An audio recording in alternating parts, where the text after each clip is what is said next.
जेव्हापासून Meesho, Flipkart, Amazon जेव्हापासून आपण ऑनलाईन सगळे खरेदी करायला लागलो तेव्हापासून दुकानावर जायचं झंझट नाही, ना शोधायचं झंझट नाही, ना उन्हातान्हात फिरायचं झंझट नाही. मस्तपैकी ऑनलाईन ऑर्डर करायची आणि पाहिजे तशी प्रोडक्ट, पाहिजे तशा वस्तू आपण घरी बसल्या पण मागवू शकतो. बरोबर आहे का नाही?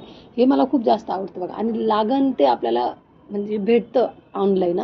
आता जर एखादी वस्तू जर पाहिजे नसेल तर जसं आज मी मुलांनी नाही की स्पीकर मागवला होता. टी व्ही नाही आहे घरामध्ये, स्पीकर मागवला होता, तो ऑनलाईन आला. यांनी शोधला दुकानात त्यांना पाहिजे तसा भेटला नाही त्या रेटमध्ये, तर मग यांनी ऑनलाईन शोधला. ऑनलाईन त्यांना सेम पाहिजे तसा आणि त्यांच्या पोरांच्या बजेटनुसार त्यांनी आणला होता. जसं की त्यांच्यापाशी अधूनमधून मी जे पैसे देते, कोणी घरी आलं पाहुणे रावळे, 10-10, 20 रुपये त्यांना देऊन जाते. तर असं करून साईने 200 रुपये जमा केले होते मुलांनी आणि त्यांनी अशा एक पद्धतीचा स्पीकर आणला होता. तो ब्लूटूथचा आहे, म्हणजे त्याला गाणे ब्लूटूथ ॲड करावं लागतं, त्यानंतर त्यात गाणे वगैरे लागतात. त्यानंतर आज दुसरी एक गोष्ट आली, ती आली पॅन्ट. जसं की त्याने ऑनलाईन पॅन्ट मागवली होती, भरपूर दिवस झाले त्याला, कमसे कम म्हणा 15 ते 20 दिवस झाले ती पॅन्ट आतापर्यंत आली नव्हती. पण आज काल संध्याकाळी ती पॅन्ट आली. आपल्या वेळेला तर असा काही एक प्रकार नव्हता बघा. म्हणजे मला तरी चांगलं कळतं, म्हणजे आम्हाला वेळेवर कपडेसुद्धा नसायचे, आम्ही तेच कपडे शिवून घालायचो. हां, ज्यावेळेस शाळा उघडायची की त्यावेळेस नवीन गणवेश भेटायचा ना, गणवेश म्हणायचे बघा त्यावेळेस. आता युनिफॉर्म म्हणायला लागले, तो एक नंबर, म्हणजे ती खुशीच वेगळी होती बघा. रिबीन, पॅन्ट, टॉप, जे साधे गणवेश येत होते बघा, ते आम्ही साध्या शाळेमध्ये शिकलेलो आहोत. पण आताच्या पोरांना तर ॲमेझॉनवरनं काही डाउनलोड, म्हणजे काही पाहिजे ते त्यांना भेटतं बघा, आणि फॅशनेबल भेटतं. तर त्यांनी काय केली, ते एक बग्गी जीन्स भरपूर दिवसापासून ॲड केली होती. लय महाग लागला तो, माझ्या लय नाद लागला होता त्याला. किरकिर करून शेवटी नाही हो करून त्यांनी एकदाची मागवली बघा.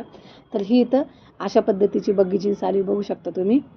अगदी बजेटमध्ये आणि कमी रेटमध्ये भेटली. त्यानंतर याच्या आधी मी एक व्हिडिओ पोस्ट केला होता की भावाच्या मुलीचा बड्डे होता, तर तिला मी ऑनलाईन ड्रेस मागवला होता. तर ती त्यावेळेस इथं येऊ शकली नाही. भाऊ आणि बहिणी जसं की बाहेरगावी राहतात. तर मग काय केलं ना, तो ड्रेस मी आणून आला होता, तर तिकडं काही दिला नाही, काही नाही. जेव्हा ती आज इथं आलेली आहे, तर तिथं बघू शकता थोडीशी तिची मजा वगैरे घेतली, कारण तिच्यामध्ये ना काही क्वालिटी सेम माझ्यासारखी, माझ्यामध्ये सेम तिच्यासारखी बघा, सेम आहे आम्ही दोघी. तर इथं तिला हा ड्रेस घालून बघितला. तर तुम्ही कमेंटमध्ये सांगा तुम्हाला नेमकी साईचा ड्रेस आवडला, मुलाचा आवडला की हिचा आवडला. आणि हो, तुम्हाला जर हे प्रोडक्ट पाहिजे नसेल तर कमेंट बॉक्समध्ये नक्की सांगा, मी याची तुम्हाला लिंक नक्की देईल बघा. तर इथं बघू शकता तिला असा ड्रेस दिसत होता, छान दिसत होती, एकदम परफेक्ट ड्रेस दिसत होता. आणि हे बघा आमचे राजकुमार, इथं बघू शकता अशा पद्धतीचा यांचा पूर्ण ड्रेस होता, बघू शकता. शर्ट मी दुकानातमधनंच आणलं होतं, पण पॅन्ट तर ऑनलाईनच मागवली होती. आणि ह्या मॅडम आमच्या अशा दिसत होत्या. तर प्लीज व्हिडिओ आवडल्यास लाईक, शेअर, सबस्क्राईब प्लीज करायला विसरू नका. श्री स्वामी समर्थ. भेटू मी नेक्स्ट ब्लॉगमध्ये.